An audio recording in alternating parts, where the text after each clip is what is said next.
imagine if Shorty came out with a line of edibles. Imagine if she came out with, her own nail line. Like she always wearing lashes. What if she came out with like lashes that stay on when you sweat?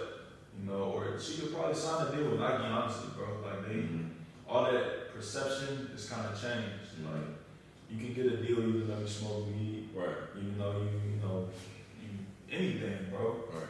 So I think she will capitalize off of it. I just hope she can get on that stage. But I do think that the stage is flawed, and we have a really skewed perception of like what's important. Because let me ask you this: if you're the fastest, do you need to go to the Olympics?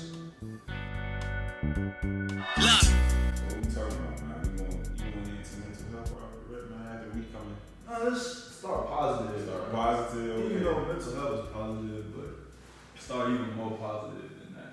What's going on? So we had Olympics is here. Olympics is here. Olympics is here. CP3 is getting ready to sweep.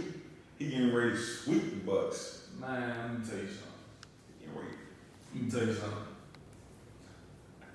The Bucks, all they got is Giannis. Giannis dropped 40 and they still lost by what? By like 10, 12 points. Yeah. It's like Drew Holiday.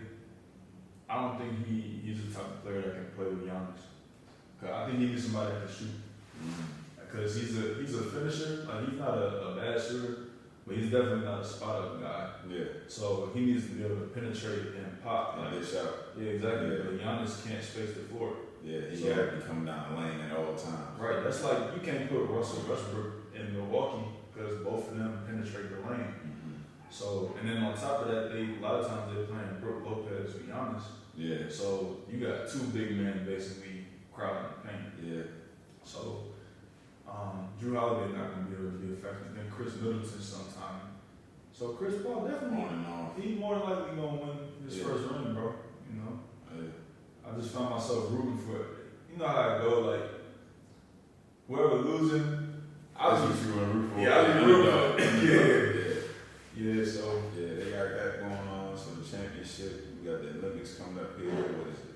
I think it's the July 23rd. Like Tokyo. 2 weeks. Is it Tokyo? Tokyo. Okay. Tokyo. They got the whole Olympics, man. Yeah, I had watched a soccer game too. Look, man. Hey, bro, what's his name? Ronaldo?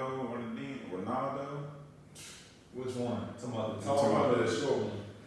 I'm talking about the tall one. He played for like Portugal. Yeah. Money long, man. Yeah, he do. He got like probably a beat. Yeah.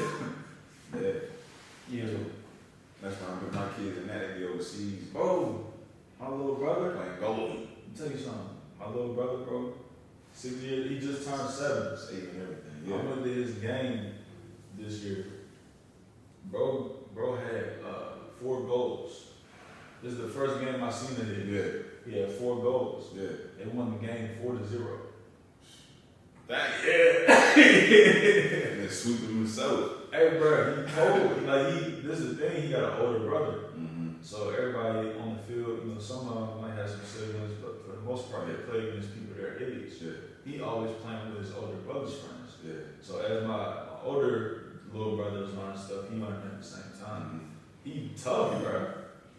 Like he made a travel team for 2 years older than his actual age. Yeah, that's he might go somewhere with the soccer, man. It's a good time to be alive, man. Olympics coming up. Championship going on right now. But is it really the Olympics when you ain't got them dogs? Who's them dogs? Man, I'm talking about Sha'Carri Richardson, man. Oh, man. Man, they got everybody. Man, that was a good story. Build up too, man. It was right. It was perfect. Well, hey, I guess that's not too good. This is a good story. Yeah, it's a good story. I'm not talking about it's good that it happened. Yeah. Talk about that's a good story. It's a good story. Yeah. You win. Everybody was rooting for it. Everybody. Absolutely. Especially the black community. Yeah. Keeping the stat. Like some people don't care. But when we see somebody that's representing the culture, you know what I'm saying? She got a damn lace front on the track. Yeah. Shout out to all my ladies that wear lace front. She's the top 10 fastest woman all the time.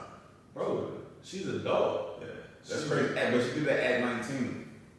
Yeah, that's the only crazy silver lining in this whole thing is that she's so young. Yeah, right now I think she's 21. Yeah, you know, but she got time though. You know, she definitely has time to make a big comeback. Actually, she probably already would have somewhat of a comeback still in the Olympics. I heard that she may be able to compete in the relay. Oh no, they got rid of it. They didn't even select her. Yes, that's why it's so deep because it's like, all right, she messed up. They suspended her for 30 days. Yeah. But she was eligible for the relay to do the 4x100. The team didn't even select her, bro. And she's undeniably the best. Right, that's the best option. Yeah, like there's nobody else that you would rather have. Right. And they pick her up. We talking about politics at this point. Mm. You know what I'm saying? It's a little bit deeper than just so who selects the team? I don't know who selects. I mean, I look into that. It's got to be something like the coaches, or I don't know who select for basketball. It's like I don't know who they select. But you know what I can probably guarantee, bro, is that a person of color probably didn't have the final say with that decision. You know what I'm saying? And if I'm wrong about that, so be it. But I would guess that it's probably not a black person saying, "Oh, the fastest fastest woman in the world right now can't be on our team." Yeah. It's just not gonna happen for something that is still huge, right? Because she violated one of the rules, but she was still eligible for this event. Right. So there should have been no question this person's going to be on the team. She didn't do something that was, she didn't rob and kill nobody. And then it's, bro, it's like the lack of compassion. Because, her mom passed a few weeks ago. Right.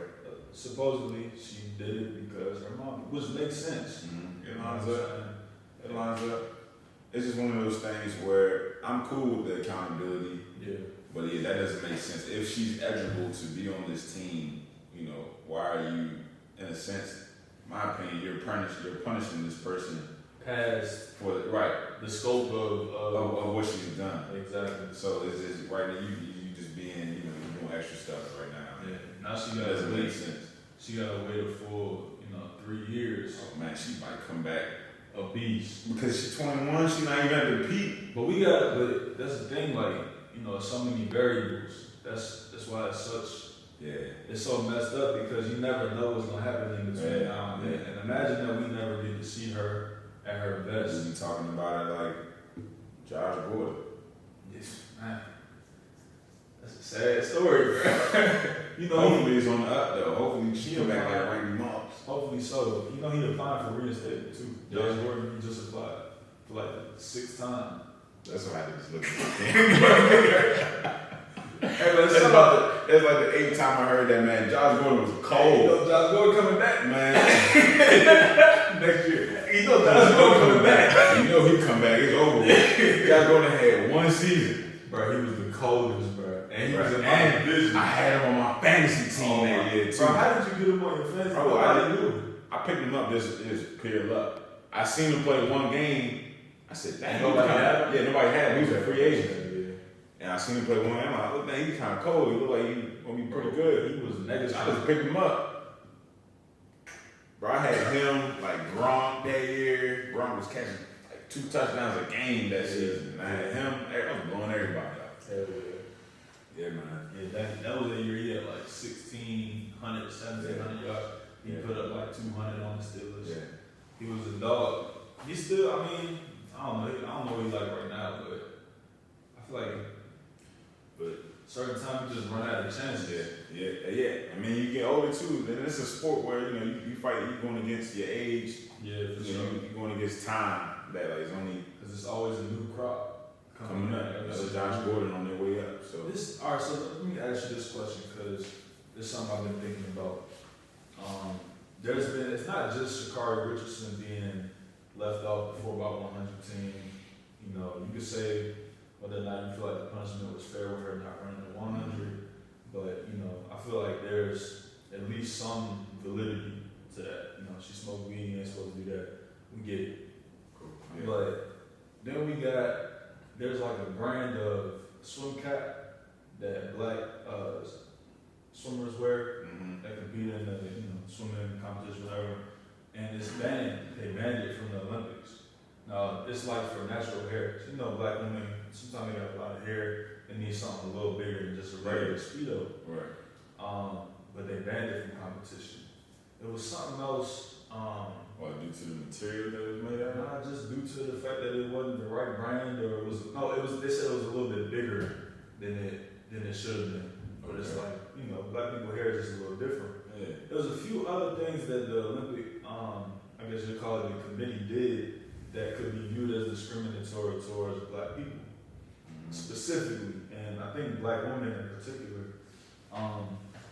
My question is this: at what point, and it probably ain't never gonna happen, but do you feel like people should take a stand and sit out of the Olympics when it's like so much injustice happening, or do you feel like everybody should just be on their own accord?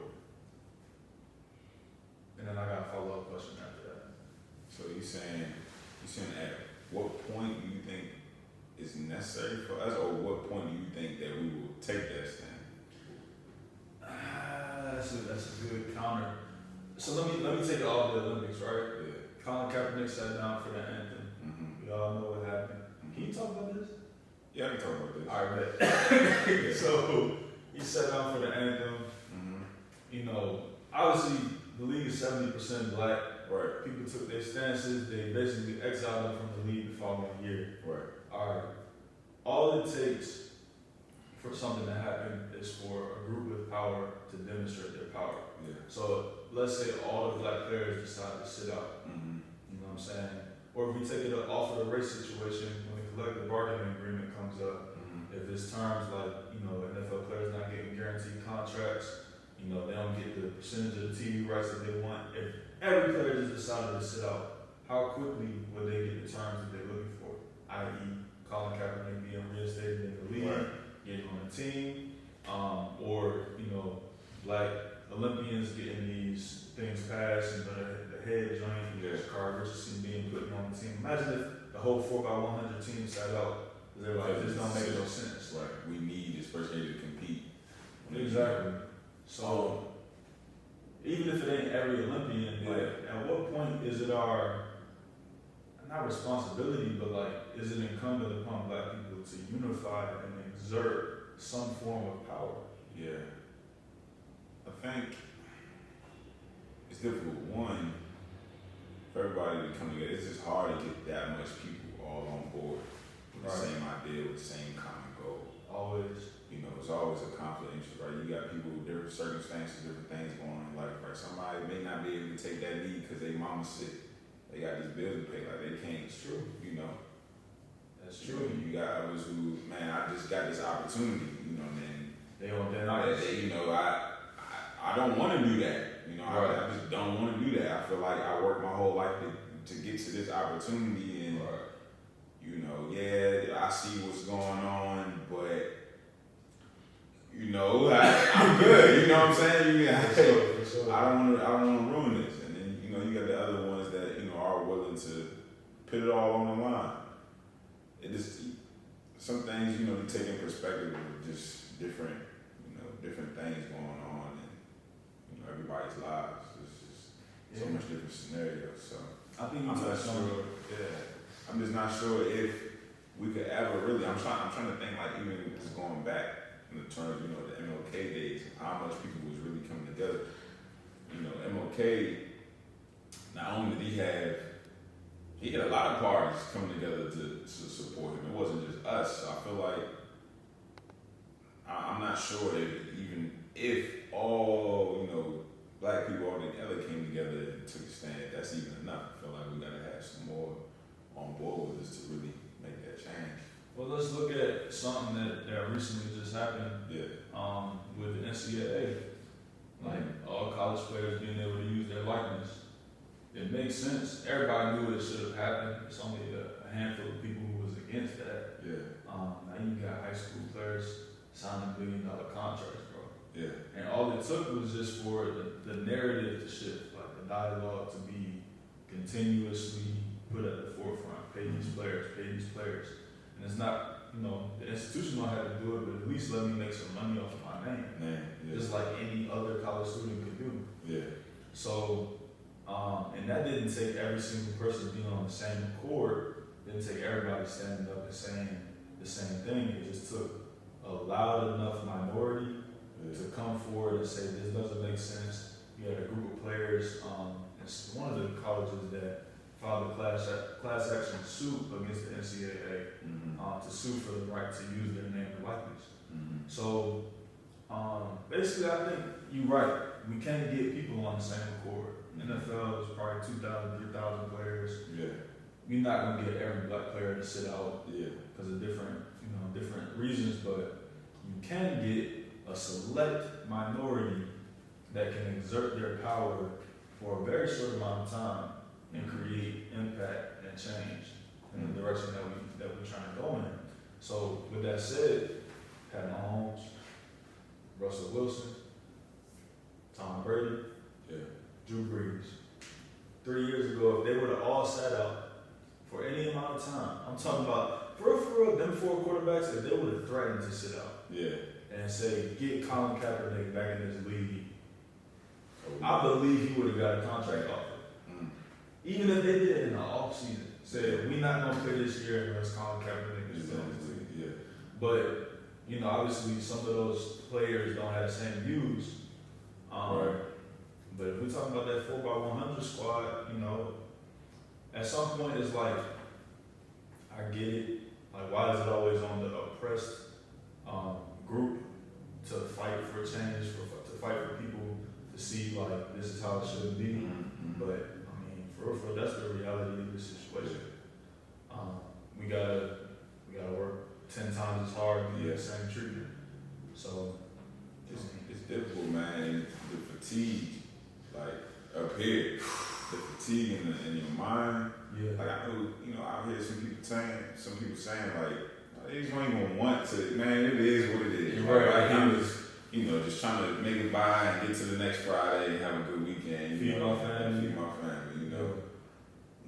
It's, man, but that would definitely be huge, though, in terms of that. I didn't even think about, having basically the biggest voices of whatever, standing up. That would definitely change something fairly quickly. That's all it takes, bro. It's definitely something all it takes. It's diplomacy. It's politics. Like, the whole country don't have to feel the same way. We just had an election. Half the country wanted Donald Trump to be president. But the majority said Biden. Right. You know what I'm saying? Now Biden's our president, and he brokering deals with other countries. So, you just need a powerful minority to represent the opinion of whatever group is needed to be represented. So, as far as Sha'Carri Richardson, man, she a dog. She ain't probably never gonna hear this. But with that said, bro, I just hope she stay healthy. I hope that she, stay off weed, even though that shouldn't even be outlawed, realistically. I mean, marijuana is difficult. It's in a difficult state right now. Like, it's legal in half of the damn country right now that she lives in. So, but yeah, she gotta take accountability. You gotta know what she in. Can't mess up the money. You gotta. But I don't know that she messed up the money though. She messed up maybe her legacy temporarily. In terms of I want to say endorsements, I'm sure they still got her eye on it, right? But in track and field, like I want to say Olympics, that got to be one of the biggest stages to go there and hold it down and win. I know that check is going to be different. The gold medal is different, right? And on a global, right? The whole world watching this. Come on, so it had to hit the pockets a little bit. Bro, it's like, I definitely get what you're saying. You're not wrong in what you're saying. But the groundswell of support that she got after what happened to her, I think she could definitely parlay that into a financial situation. But it just takes a little bit of strategy. We're talking about, she's really the face of it. That's a good point. Taking a little bit of strategy. Now, with that being said, in terms of her circle, right? What just came out, what happened to her or whatever. who's around her right now? You know, that, I mean, it can go left, it can go right. So who's around her right now in a sense, to take advantage of this opportunity? Because there is an opportunity of where she's sitting at now. Like, a bunch of people is coming together. Everybody got her back. Yeah, people want to see her do good. People want to see her win. You know. But what's this team around her though? Yeah, if you had a solid team around her, they would have, she's her own person, right? But that's the time. I mean, her mom passed. That's the time where you need ultra support, right? Like people checking on you every single day, making sure especially during this time where you really level up. But like I said, she is her own person. She's her own person. So you never know whether it was her, purely her decision, or if it was other people who played a role in that. But just strictly from a financial position, like the black dollar is behind Sha'Carri right now. It's just, I don't know if she has a way to capitalize on that. But thankfully, collegiate athletes and amateur athletes can make money off of their likeness. Imagine if Sha'Carri came out with a line of edibles. Imagine if she came out with, her own nail line. Like she always wearing lashes. What if she came out with lashes that stay on when you sweat? Or she could probably sign a deal with Nike, honestly, bro. All that perception is kind of changed. Like you can get a deal even though you smoke weed, right? Even though you anything, bro. Right. So I think she will capitalize off of it. I just hope she can get on that stage. But I do think that the stage is flawed, and we have a really skewed perception of what's important. Because let me ask you this: if you're the fastest, do you need to go to the Olympics? That's a good question. In terms of track and field, I'm not quite sure if you need to go to the Olympics. I just know in terms of platforms, right? One of the first things that we think about when we think about Olympics is track and field. That's top-notch sports. That's the one. I mean, what else is there? It's that 100-meter dash, bro. You know what I'm saying? In terms of Olympics, it gotta be that. That's the money maker. Right.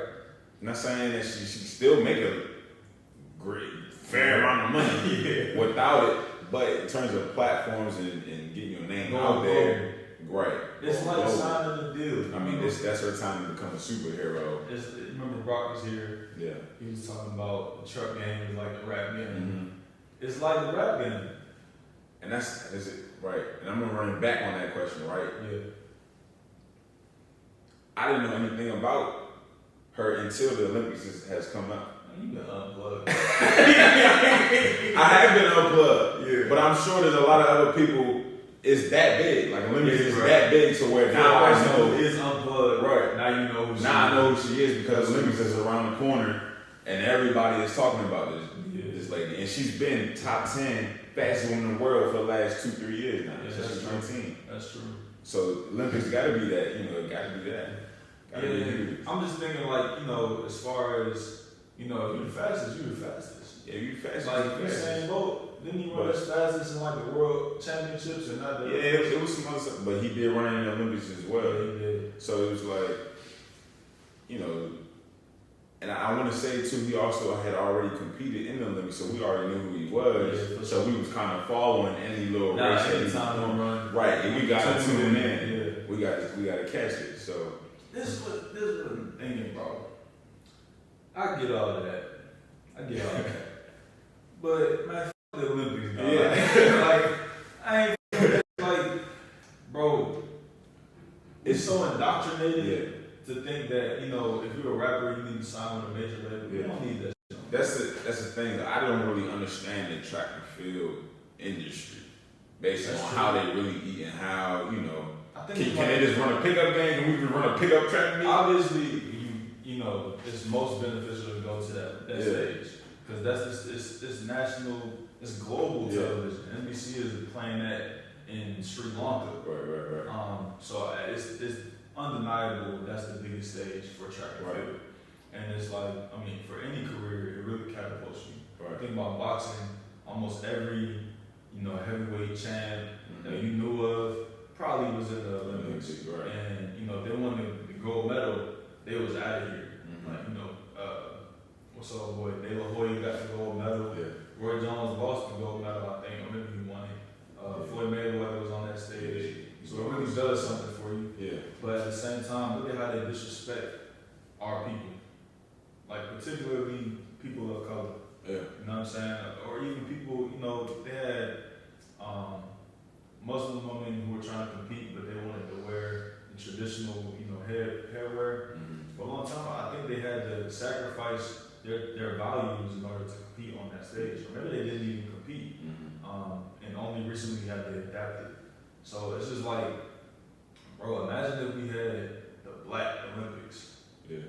Imagine, you know, now we getting into a whole separate conversation talking about segregation, and people gonna look at that like it's a racial thing. Yeah. But I'm just like, I mean, the BET Awards don't get respected, but why not? Because the people that it's created for don't respect it. And now it's not even run by us. Right. So, I mean, I'm going off a tangent, bro. Let's bring it back. Let's go talk about Zaila Avant-Garde. Hope I'm saying my name right. Another Hooper. No, she's not a Hooper, bro. She the spelling bee champion, bro. The first black national spelling bee champion, bro. Hey. A beast. Talk about, we didn't even know. We didn't know 2 days ago, bro, we didn't know who she was. Nah. She went to spelling bee, get on national TV talking about, I mean, spelling bee is, you know, just kind of a hobby. My real thing is basketball. I look at the basketball highlights, bro. Yeah. She going crazy. I'm talking about tween, behind the back, foot. Yeah, man. Bro, she was going wild, bro. Like in game and practice footage. She got multiple world records of dribbling basketballs. Like she's really a beast. Yeah, her work ethic is crazy. And her mindset is, you gotta be able to retain that type of information. One, for spelling, I still can't spell. I can't spell. You know, laugh off. Man, look, Google, what's I don't know what's on the iPhone, what kind of system built in. Spell check jump. Go ahead and spell that out for me, man. I'm just guessing. Well, hold up. Yeah, okay, hold up. Okay, hold up. You talking about there? Yeah. Go ahead and pick the right one. I still be saying the words in my head like E before I, before E, except after C. And she just finished spelling a word you ain't never Like heard you never heard of. That you will never use in your lifetime. Right. She know it like the back of her hand. And that's the second best thing that she do. Yeah, that's just part-time. Part-time. Something that she put a little bit of work into. Just, you know, son, I just picked it up. Oh, nah, man. A little hobby, you know. That's the type of woman, that's the type of girl that we're talking about. 14 years old, a beast. In basketball, probably academically as well. You need a national spelling bee. It might be global spelling bee. I don't know. Yeah, I don't know. It be kids from different countries on there. Yeah. I don't know. She a beast though. You want to get into the? Then she had what she got? She got the Guinness. How many Guinness records? Guinness World Records. Yeah, Juggling. It's like dribbling. She dribbling. Boy. Hey. Oh man, I still can't hit. You juggle? I can juggle, bro. Man, I never put enough effort into it. I sat down one day. It was one day. I said, man, I'm gonna get this. I'm gonna figure this out. Yeah, I did about 20 minutes, bro. It was like 2 hours. That's all you should. You needed like 1 more hour. Yeah, you got it. You gonna get it. But I'm talking about. Yeah, she tough. Like, look at her highlights if you haven't seen them already. She really is a beast on that court. But we can get into, man, let's just keep it real, bro. Yeah, man. That is huge accomplishment, man. Shout out to her. Hopefully, she get everything she wants out of life. Hopefully, she is getting everything. Hopefully, what she's doing is what she wants to do. Right. Because we all know, right, with great talents comes great sacrifice. Absolutely. And, with 14 years old, that age, we got to assume that, right, she's been sacrificing for some time to reach the levels that she's at right now. For sure. She's been sacrificing for some time. Yeah. And, She's a child. 14 years old. 14 years old. And you don't just wake up 14 and you just like she's that. a child, right? And remember, if you live long enough, right, life expectancy, you live long enough, right, we're going to be an adult longer than we child. You only got one childhood. That's it. It's over with. 18, you grown forever. That's it. You live 60 plus, 70 plus, 80 plus. You don't get those years back. Yeah. And we at an early age, those experiences shape us to be the person that you're going to end up being. Yeah, and it can be for the good or the bad, right? Hey, it's funny, man. You said once you become an adult, you're an adult forever, basically. Yeah. It was this 6-year-old, 7-year-old kid. I was racing him at my mom's event, and he didn't know that was my mom. My mom looked kind of young. Yeah. And he was like, "Wait, that's your mom?" I said, "Yeah." He was like, "But you're both grown-ups." I was like, "Yeah, I mean, she's just a little older grown-up." He was like, "What?" I said, "Yeah, I became a grown-up, and once you just get older." That's it. I'm this age, fine wine at this point. No more birthdays, checking out, accomplishment. He didn't understand, you just get old after that. Yeah. At 18, you get old. Just keep going. So, basically, the girl is a beast, right? She put in an incredible amount of work and hours in order to get to the level that she's at, and it's really admirable. It's actually incredible, the level of skill that she's achieving. It's incredible. I mean, in just one of those skills, right? She's doing a few things, bro. She's doing at the highest level, right? So it's just hopefully that's what she wants to do, and it's not external forces that are saying, "No, this is what you're gonna do. You don't have to do this. You gotta wake up by this time," because we know this is a negative side to that too. Right. And we'll take it off of her because that's a child. Mm-hmm. You know what I'm saying? She's still in that developmental stage. We don't know her situation. Right. Just, God willing. But Todd Marinovich, let's tell him about Todd Marinovich, bro. I mean, there's a few stories, man. Todd, we got Michael Jackson. Dang. Yeah. You know what I'm saying? It's a lot of examples, man. Yeah, basically just.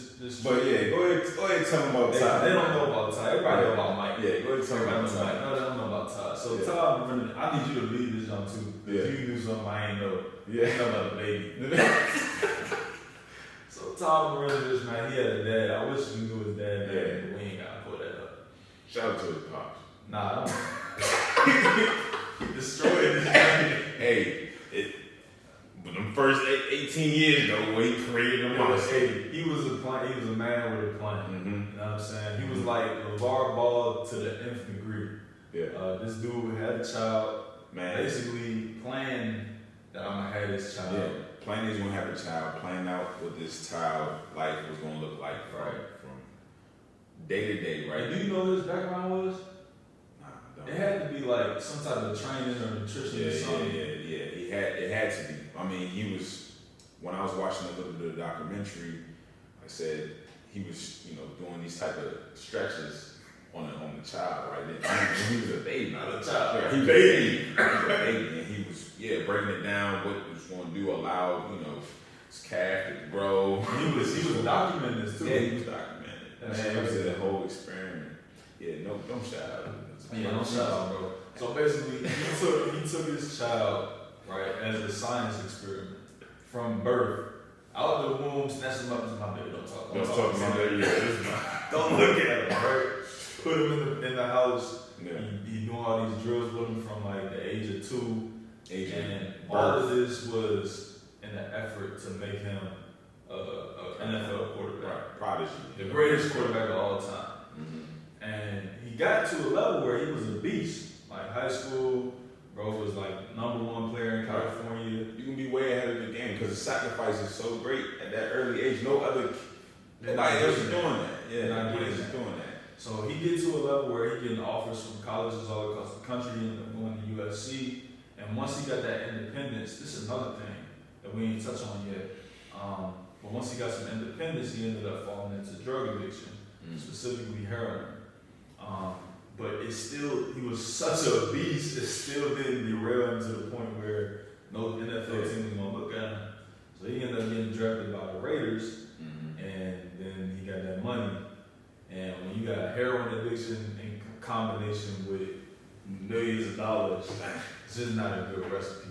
Maybe if you ever become a millionaire, I would advise you not to take heroin because the product. Hey, that's one of the roughest ones to get into, man. It's like, I don't know how many gateway drugs are out there, but dang. That's the way, that's the gateway. I feel like the heroin is like the last one. Yeah, that's where Oh man, yeah, don't do heroin, man. It ain't even heroin no more. To keep it real with you, like it's laced half the time. Not to take that jump, boy, you might die instantly. Yeah. So, bro, long story short, bro is like 50 years old. He been living on Venice Beach for the majority of his adult life. After failing, in the NFL, going to Canada, still a beast, but still addicted to heroin. But let's touch on this, bro. Having your child's life planned out to a T and what it does.